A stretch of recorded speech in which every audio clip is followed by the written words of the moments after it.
হরে কৃষ্ণ।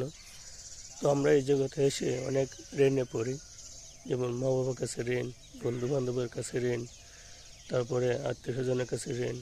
ঠিক আছে, আমরা প্রতিবেশীর কাছে ঋণ থাকি বা দেশবাসীর কাছে ঋণ থাকি।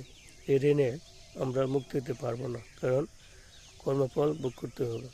কিন্তু ভগবান বলছে যে পূর্ণরূপে ভগবান সেবা যুক্ত থাকে, ঠিক আছে, কাম, লোভ, লালসা, অহংকার, অভিমান এগুলো থাকে না, তার যে ঋণগুলো আছে না, আমি নিমিষেই কী করি, ক্ষমা করে দিই। ঠিক আছে, তো ভগবানের এক নাম হলো মুকুন্দ। মুকুন্দ মানে হলো সবাইকে ক্ষমা করা, যদি তিনি ভগবান ভক্তি লাভ করে। তো আমরা যদি ভগবানের সাথে যুক্ত হয়ে ভগবানের সেবায় যুক্ত থাকে, পূর্ণরূপে ভগবানকে ভালোবাসি, তাহলে আমাদের ঋণগুলো ভগবান হরণ করে নেবে। হরি বল, রাধে রাধে।